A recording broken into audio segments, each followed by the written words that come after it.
were talking about names and people who are recognized and people who aren't.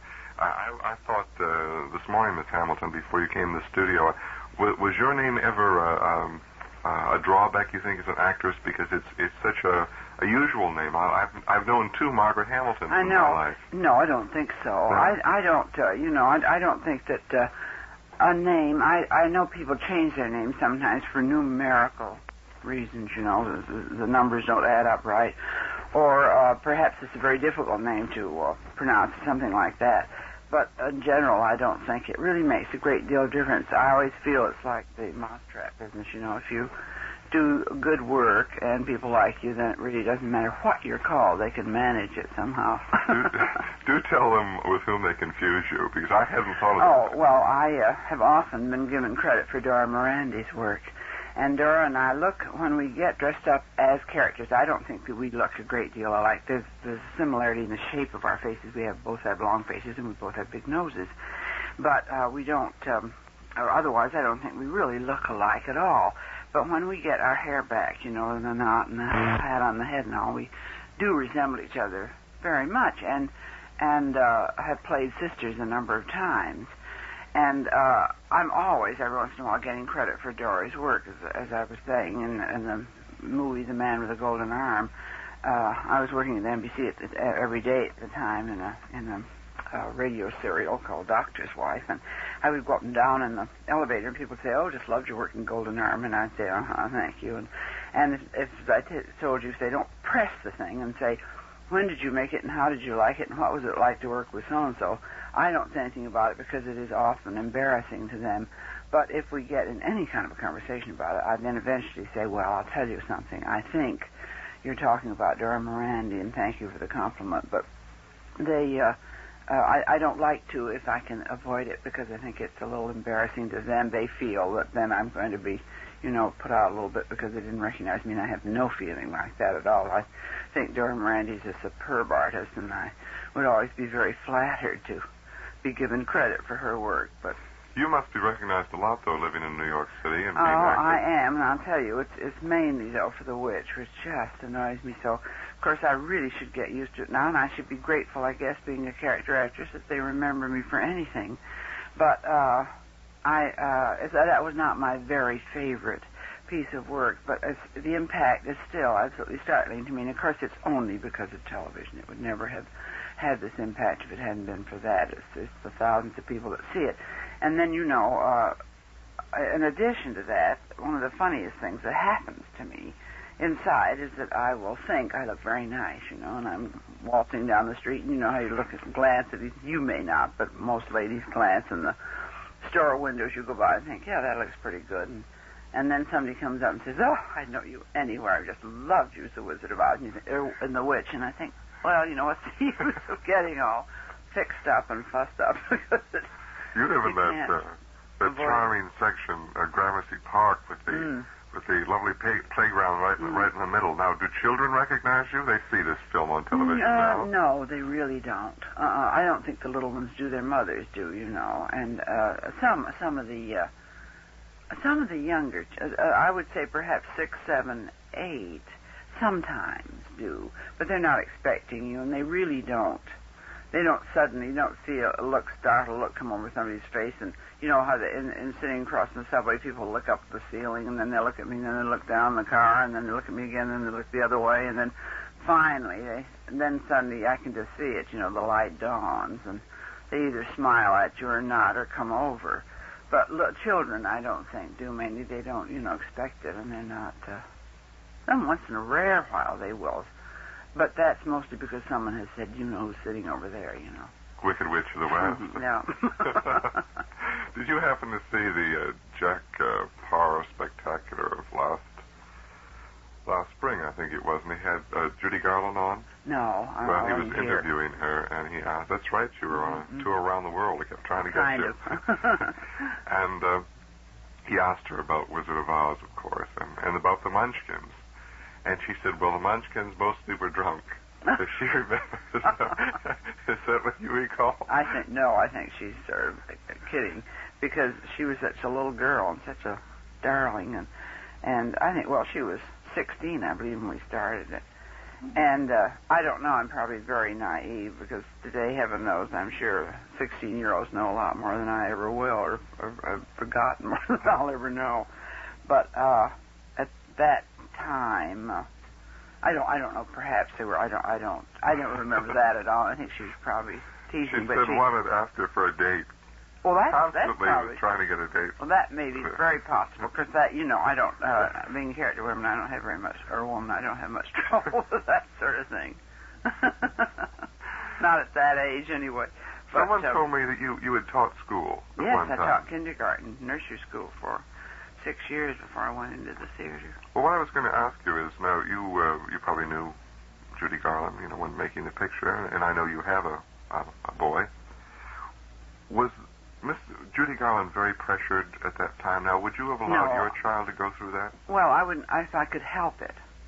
I would not allow my child to go into the theater at all until, after college. That's my idea. Or at least, if they were terribly burned up with it, not until, and then I would feel that they must go through college and study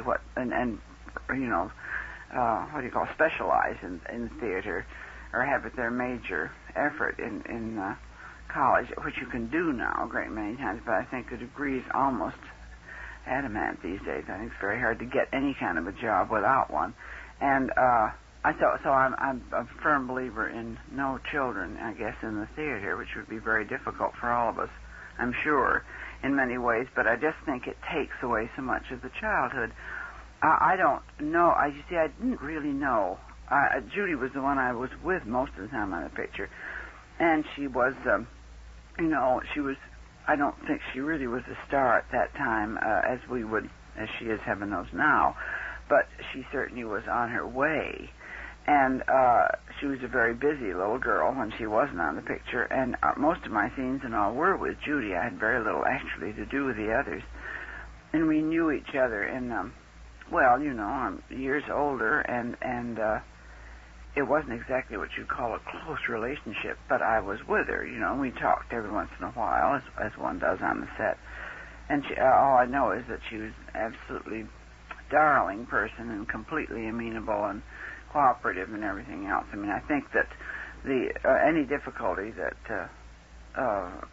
people may have felt about her a little later on in her, perhaps, behavior on set, or her own difficulties were basically, I would think, health problem.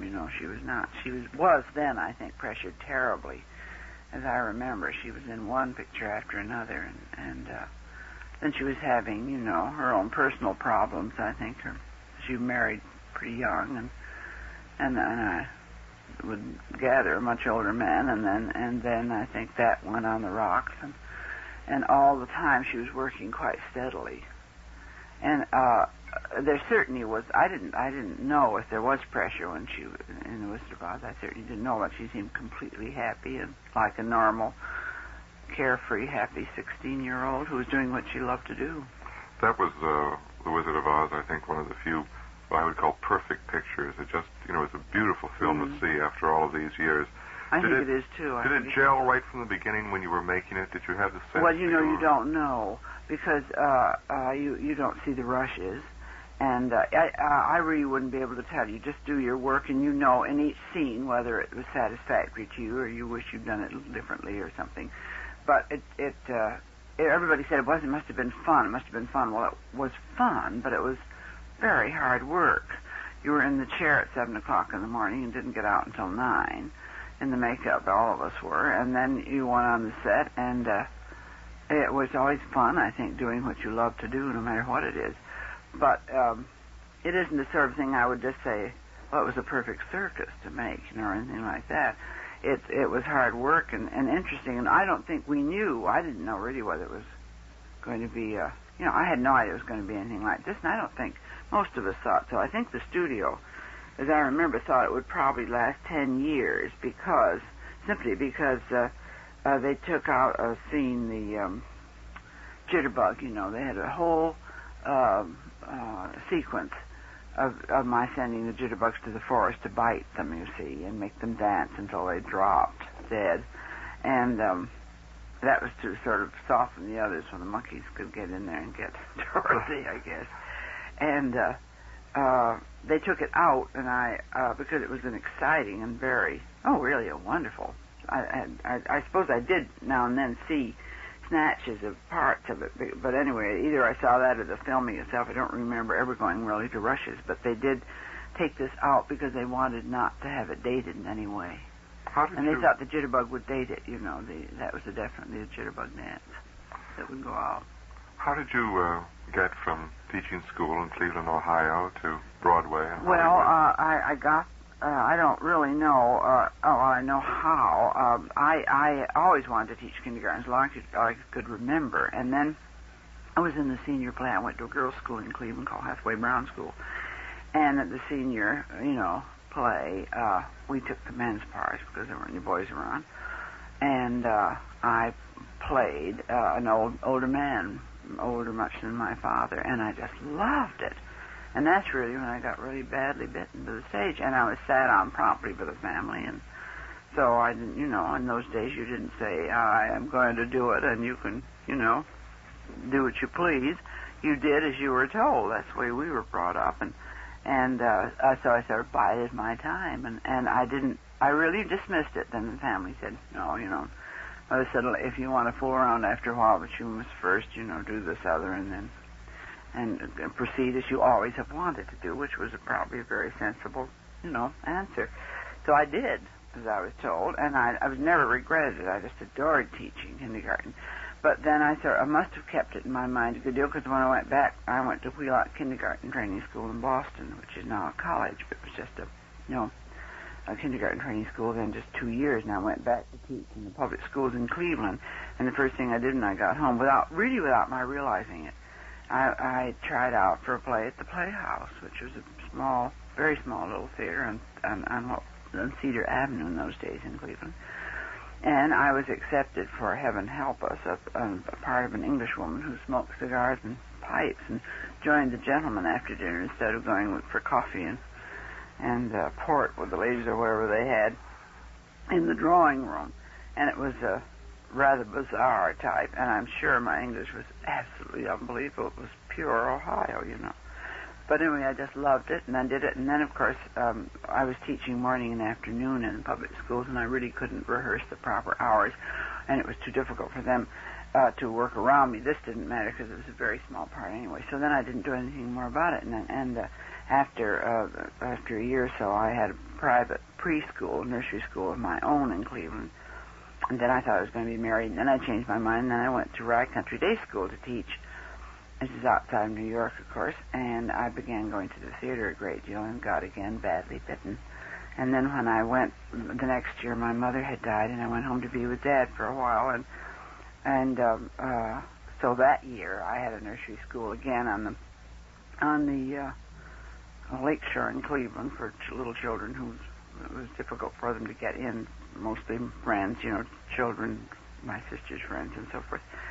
And then I started working at the Playhouse in the afternoons because it was this morning, and I just loved it so. And then they invited me to come into full-time. It was not a question of full-time or otherwise. It was just sort of what you call an active member. They wouldn't take any more students, I think, than they had 4. And nowadays they have something like, used to have about, 50 or something, but now they have many more. But I guess it was probably also a matter of scholarship type of thing. Well, I didn't need that because I was being home anyway, living at home. And so I started working there, and then the next year I just gave up the kindergarten business entirely and concentrated on the stage. You said that people, when they hear your name or see you, they immediately think of the Wicked Witch of the West. I have a friend who's in the hospital right now, as a matter of fact, but when I called him last night, I said, I'm going to tape Margaret Hamilton tomorrow morning. And he said, Margaret Hamilton. He said, do you know what she was marvelous in? Another language. Oh, well, that's so nice. Many people don't remember that. That's a lovely, lovely compliment, because that was 1932, I think, Another Language. Fine play. Well, it was the first play I was in New York. And, was it? Yes. I'm sure there are always these moments for all of us, and I always feel, but for the grace of that, I might still be, tapping around I still am tapping around, but I might have not opened any doors, because it was that, you see, that was the first picture I made, too. And it was Miss Helen Hayes and Robert Montgomery played the leads in the picture, and Dorothy Stickney and Glenn Andrews on the stage, but it was a part, I've never had a part like it since, and I expect I probably never will. I would rather be remembered for that than anything I know of, because it had, at least I tried to give it a restraint and subtlety and lots of things that one likes to think could be connected with one's work. Well, he'd seen all of your pictures, you know, but that's the first thing he thought of. Well, that was a wonderful part, just wonderful, and it was a wonderful play. I often wonder why it hadn't been revived more, except I'm sure that the climate, you know, nowadays of the theater would tab that as extremely old-fashioned and out of. But it isn't. Yeah, I think still, it led the way for a number of other plays. Yes, I think. Oh, it was really Rose Franklin. Now, yes, why doesn't she write more? Well, you know, she did quite a little bit afterwards, quite a lot of writing, and I think she's written a couple of books in the last, I guess, 5 years. But she also, I don't keep closely in touch with Rose. I talk to her once in a while and see her in a rare time. I always think we'll see each other more, but New York being what it is, one does not. And I think that she had not been awfully well in the last, now I guess 5 years off and on. She's been in and out of the hospital. She wrote apparently a very terribly funny book about her experience in the hospital now, and I'm ashamed to say I can't remember the name, but it was a delightful name and a very funny book. And then she wrote about her own experiences as a playwright and the people she worked with now. So, I like to work very much. She did, you know, turn out a lot of the Claudia things for a long time. But I always feel with Rose that she's, you know, not heaven knows a one-time writer, but she's not somebody that just, you know, tosses it off and then goes on to the next sheet. Her plays always, to me, have been with a great deal of insight and depth to them, more perhaps than some others. Perhaps that's why she doesn't. I wish she would, but I think there comes a time when you feel, perhaps as a writer, I don't know, but that you know, have said what you wanted to say. Perhaps I don't really know. You're in front of you is a picture from the scene from the My Little Chickadee. Adored that man. So. One of my favorite pictures. He was how the was that wonderful fun to person. make? Oh, that was really the most fun. I think I laughed more in that picture than I ever laughed in my life before or since, just all the time. Mr. Fields was really the dearest person. I just adored him. I always expected he'd be a sort of a diamond in the rough, you know. And he was just a diamond. I thought a little cross myself, really. He was. I thought he might be a little, you know, grumpy too. No, he was just wonderful. And you know, I often think of him, and I never get over the surprise of it, because to me he was one of the finest gentlemen, and I say that in every meaning of the word, that I ever worked with. He never, on the set, within the hearing of ladies, not that this is so violently important at all, but he never said anything that one, you know, shouldn't hear. He never used obscene language, which sometimes people do, you know, they get carried away with something. And he was always such a gentleman, and at least when I just loved him, and fun. And, of course, you know, everybody knew he, as he used to say, drank his lunch. And he would, around later on in the afternoon, would not always be something that they could keep and what I want to say, develop. But he was terribly funny. He was never, you know, I never knew anything about him that was not very much of a gentleman. And even when he would go off on these sort of arms of conversation, let's say he'd start something, you see, and then he'd go off, or he'd finish the scene, and then he'd go on with it. And he was always hilariously funny.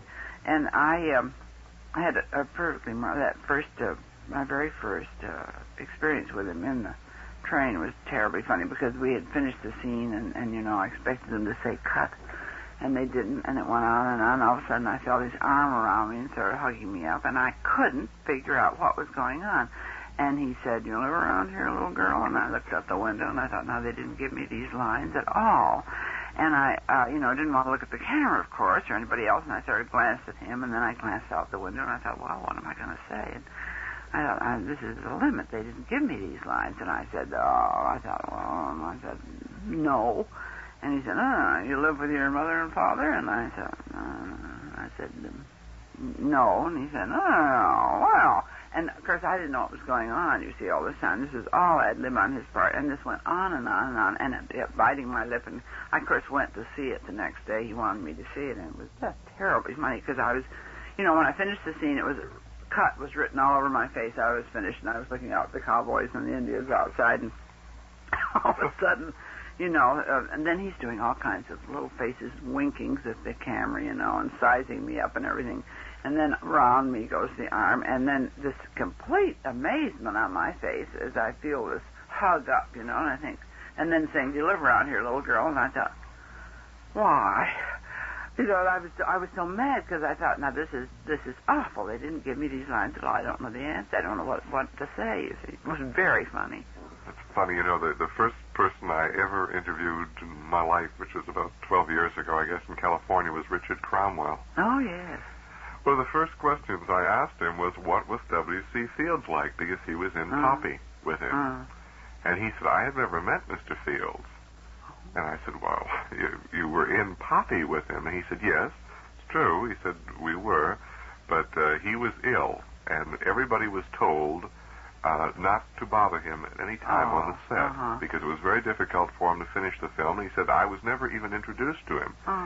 So I rather question that. Just 2 days ago, I went to the New Yorker Theater to see Poppy, which I've never seen, just to see, and they did not have a scene together. For goodness sakes, that can happen. Yeah. That's one of the funniest things about pictures, because you can be in a picture and your best friend can be in it. And I remember Sarah Hayden was we were in a picture called Way Down East together.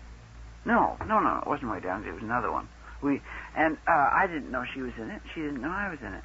And she called, we never met, never the twain shall meet, so I can't remember now the name of the picture. So she called me one day and said, do you want to go and see a picture that I'm in? And I said, yes, I'd love to. And we were going in the afternoon, and she said, I said, what is it? And she said, and I thought, I'm in that too. And so I thought, well, I won't tell her anything about it. And so we went, you see, and before Sarah came on, I came on, and she said, well, for heaven's sake, you didn't tell me you were in this. And I said, yes, I know. But here we were going, it was such fun because she had no idea that I was in it. And I had not known that she was in it, you see, until she told me. See, I didn't know she was in it. It was great fun. But that happens, you can be in a picture and you don't. And often, I was in, for instance, a picture with Jean Harlow's last picture, and that wonderful Clark Gable, and I had a little tiny scene with Mr. Gable in Saratoga. Saratoga. And I never saw Miss. I saw Miss Harlow on the set and met her to say how do you do to, but that was the sum and substance of that. And people say, what was she like? And well, you don't know what she's like at all. Back again to my little chickadee. Now, you loved him. What about her? Oh, I loved her too. She was just great. She had, as I remember, pretty much the say of the casting, and I was so flattered and pleased that she wanted me, because that was given, everybody, I guess, was given to understand that she pretty much decided whom she wanted to have in the picture. I don't think, he probably didn't care, but you just try and get anything away from him anyway, so I'm sure it didn't make any difference to him who was in it. But she's about up to my shoulder, and she was also a complete lady. She did not smoke, chew, drink, or anything else on the set, and I just loved her. She was all business and fun, and lovely twinkle and sort of sense of humor. And he would, as I think all great comedians do, if it's funny once, it's funny 6 times, you see, and they enjoy doing these things. And so there's a time when you have to have a director or someone that knows, now this is enough of this, and or decide, to cut it out. But he would be enjoying something. He'd go on and on with it, and she'd say, no, that's enough. That's no more of that. And he'd say, well, we'll just try once more. No, that's enough. I don't want any more. And there'd be these little, sort of controversies. And one day, Eddie Klein, who directed, who was such a wonderful person and was I guess, old vaudevillian from way back, and the most fun. And he had a habit of taking off his hat and doing one of those sort of off to Buffalo steps after every completed, shot. And he said to me one day, he said, I'm not directing this picture, I'm refereeing it. But there was really there may have been between them. Nobody knew. No one knew there was any real dissension between the two. But there were these little moments. And Mr. Fields was apt to sort of go on and just to enjoy everything thoroughly. And she enjoyed it too, but she had a very definite and I think correct sense of this is, when to stop and when not to stop. And I think so often I found with the few really great comedians I've had the privilege of working with, they don't know when to stop. They just enjoy it so much, and everybody else is enjoying it, so they go on. Mr. Fields' son was at the Gallery of Modern Art about a year ago. Oh, really? And he brought with him his grandson. Oh. Amazingly enough, they look very much like really? the senior. And someone asked him, of course, about My Little Chickadee, because it's a classic film. Oh, it's Still wonderful. so funny. And he said, well, oddly enough, if you watch that film, there are very few scenes in it where they're together. Yeah. And it's for this reason. They didn't gel that well as personalities. Well, you see, I think, as I understood it, I may be wrong, but I thought they wrote it together. And it turned out, as someone explained to me at the studio later on, that it was a sort of a series of very funny incidences that they both sort of thought up. But and it was, as I understand, the thing that connected was to be my character. Well, my character wasn't strong enough, and it wasn't, it was sort of in and out, and she was just crazy about him. I think she sort of was looking around for a man anyways, I remember. One of the decent women of the town, as I yes, recall. but I just thought he was absolutely charming person. Of course, I must say that was not exactly what I call restrained or something like piece of work of mine. But that, I think that the storyline perhaps wasn't, as they said, wasn't strong. Because I think that I thought the storyline didn't matter with those two people in it, because I think that scene with Miss West, and I'll never forget it, in that schoolroom. Oh, I think it's absolutely divine. And of course, and his one, with the, is that where he works up with the goat in bed with him? Yes. Yeah. Was there a manhole cover in that? I can't remember. Either he told this, or no, that would be the wrong period for a manhole cover. Well, it was in some other either picture. I can't remember, but I think it seemed to me he probably told it to us, because the story wasn't. He said he woke up in the morning and he felt he had a manhole cover on his head, and imagine my surprise when I reached up and there was a manhole cover on my head. He probably was something he told us, but he's so remarkable, because I see many of his old films. I see all of them when they're shown again, usually at the New Yorker, and very often if you go on a matinee, it's full of children. Oh, really? Mostly people about my age who have children, and they brought them. But the children laugh. Oh, I know it. His... I think, again, with the really great, there are some. There are probably, I don't know how many, I would say perhaps 10, maybe not that many, really great, great comedians. And, of course, their timing and their subtlety and to me, it's the most absolute beautiful piece of artistic work.